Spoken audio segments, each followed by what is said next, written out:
Bienvenue à ce numéro du Journal des Journaux paru du 19 au 25 juin 2023. Un numéro que nous entamons avec le scrutin partiel des députés de la diaspora nigérienne. À cet effet, élection législative partielle au Niger, un exploit au compte de la CENI, s'interroge l'hebdomadaire Niger Times, qui nous apprend que les Nigériens de la diaspora ont accompli leur devoir civique à parler des élections législatives partielles organisées le dimanche 18 juin dernier et dont les résultats globaux proviseurs ont été proclamés par l'institution en charge des élections, la CENI. Il faut noter que le temps nécessaire a été pris pour la bonne organisation de telles élections dont l'enjeu n'est pas à sous-estimer, même s'il s'agit de 5 sièges à répartir entre une dizaine de formations politiques, constate le journal pour qui, en effet, des dispositions ont été prises par la CENI pour le bon déroulement des élections, en atteste le climat serein ayant marqué le scrutin. Dans ces conditions, l'on peut affirmer que cette institution jouit de son indépendance totale et vient de démontrer sa capacité à conduire à bien les futures échéances électorales, selon Niger Times. Élection partielle de la diaspora, PNDS de voleurs de caisse de l'État à voleurs de votes, se demande dans sa rubrique Nation, l'hebdomadaire Le Courrier, qui nous apprend que du cas du Nigeria, il semblerait qu'il s'agit d'un militant du parti présidentiel qui se déplace de bureau en bureau proposant de l'argent pour acheter des voix. Oubliant que les pays ne sont pas les mêmes, certains pays, notamment anglophones, ne pouvant pas accepter que certaines pratiques écourent dans leur espace, qu'ils veulent donc préserver de certaines vilainies. On apprend d'ailleurs avec une vidéo qui l'atteste, selon le journal, l'arrestation de l'individu qui est allé s'expliquer aux autorités compétentes du pays. Là encore, le PNDS exportant une mauvaise image du Niger et du Nigérien d'après l'hebdomadaire qui évoque ensuite le cas ghanéen. Dans cet autre pays, c'est un délégué du PNDS qui aurait été appréhendé en possession de quelques 300 cartes d'électeurs qu'il voudrait faire voter au profit de son parti, non sans passer par quelques moyens corruptifs par lesquels il trouverait des hommes prêts à faire le sale boulot. Le fraudeur interpellé est dans les mains de la police et devrait aller répondre de son acte selon le journal qui poursuit. Dans le cas de la France où des échos de fraude ont été rapportés par un acteur de la société civile exilé en France depuis quelques années, il rend compte d'une autre trouvaille par laquelle l'on userait de rétention de cartes d'électeurs que l'on ne voudrait pas que les propriétaires récupèrent afin de les remettre à des tierces personnes qui peuvent alors se servir de procuration pour voter en lieu et place des légitimes détenteurs au profit du parti de Fumako Gado. On n'apprend là aucune mesure de rétorsion prise à leur encontre, nous apprend le courrier. Pollution des déchets plastiques, des effets graves sur la santé et l'environnement, titre dans sa rubrique Santé Niger Inter Hebdo, pour qui c'est un truisme de dire que notre environnement est pollué de déchets plastiques visibles un peu partout. C'est pourquoi la problématique de la gestion des déchets plastiques se pose tel un véritable défi social, sanitaire et environnemental pour nos pays, selon le journal qui nous apprend que selon le programme des Nations Unies pour l'environnement, c'est plus de 430 millions de tonnes de plastique qui sont produits dans le monde chaque année. Au Niger, le projet de loi interdisant la production, l'importation, la commercialisation et l'utilisation de sachets plastiques non biodégradables, adopté par l'Assemblée nationale en octobre 2014, peine encore à être mise en application. Et depuis lors, c'est l'espoir des organisations intervenant dans la protection de l'environnement qui s'est amenuisé significativement d'après Niger Inter Hebdo pour qui,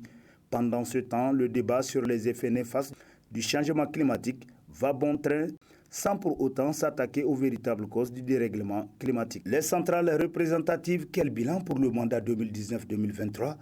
Se demande dans sa rubrique Société l'hebdomadaire La Flamme, pour qui en vérité le constat est décevant, car les 5 centrales syndicales représentatives ont été incapables de défendre à l'unisson les droits des travailleurs. À la lumière des constats, il y a lieu de reconnaître que si les élections professionnelles ont permis d'assainir le milieu syndical, les centrales syndicales n'ont pas pu relever le défi non seulement de défendre les intérêts matériels et moraux des travailleurs, mais aussi d'accompagner les pouvoirs publics à asseoir une gouvernance profitable au monde du travail, selon le journal qui renchérit.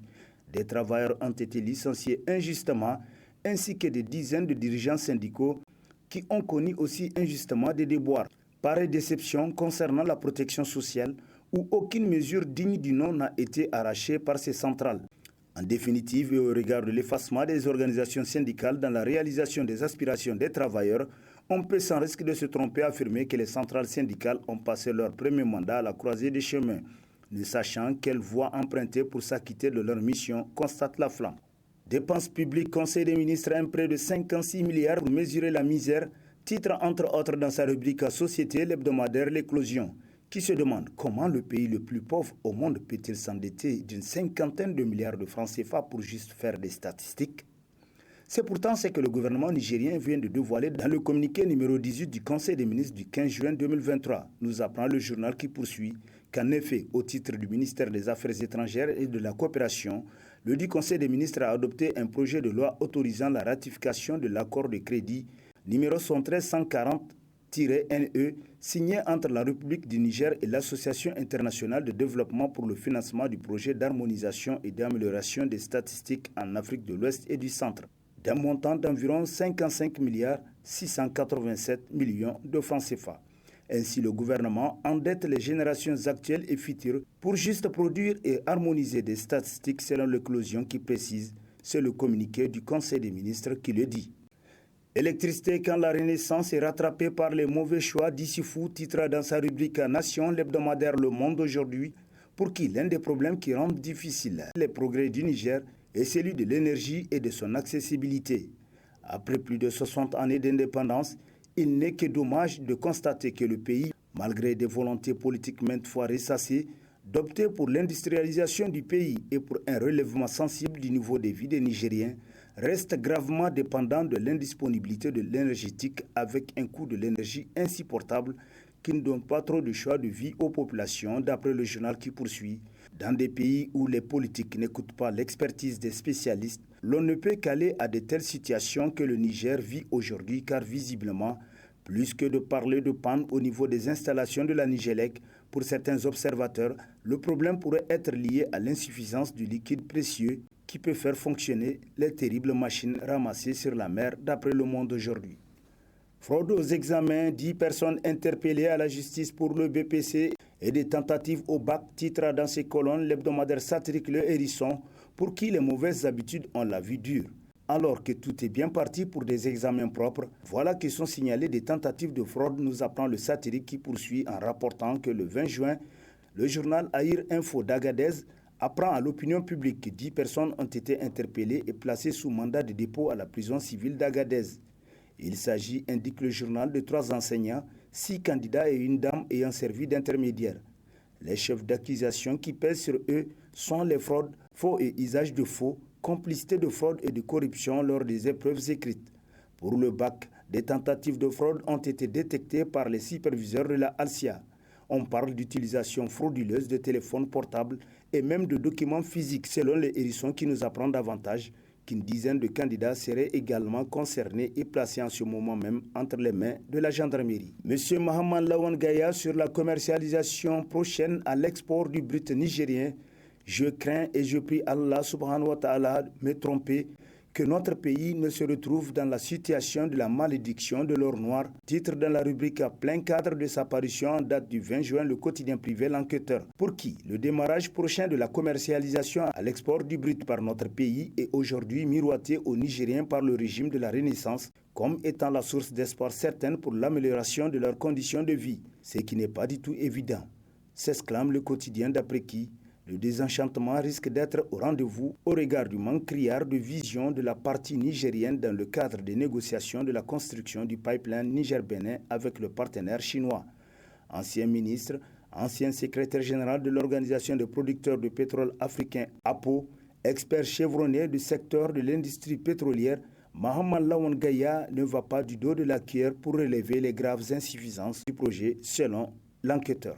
Niger, Bill Gates et Aliko Dangote reçus au palais présidentiel, s'exclame dans sa parution en date du 20 juin le quotidien privé Mouria La Voix du Niger, qui nous apprend que le président de la République, chef de l'État Mohamed Bazoum, a reçu le 19 juin 2023 le président de la fondation Bill et Melinda Gates, M. Bill Gates et M. Aliko Dangote, président de la fondation éponyme. Ces deux personnalités ont évoqué avec le président Mohamed Bazoum le partenariat entre leur fondation et le gouvernement du Niger dans le domaine de la santé et du développement. Compte tenu du partenariat de longue date entre le Niger et la fondation Bill et Melinda Gates sur les questions de vaccination et l'élimination de la polio, l'entretien avec le chef de l'État a notamment porté sur les enjeux majeurs relatifs à la santé et au développement, a indiqué M. Bill Gates à leur sortie d'audience, selon Mouria qui nous apprend davantage qu'il a aussi salué l'engagement et le leadership du président de la République dans le domaine de la santé, affirmant que sa fondation va renforcer davantage le partenariat qu'il a lié au Niger dans ce domaine. Et sur ce, prend fin le présent numéro de la revue de presse. Prochain rendez-vous, plaise à Dieu, dans une semaine, avec toujours la même passion de vous servir. Bonne lecture et au revoir.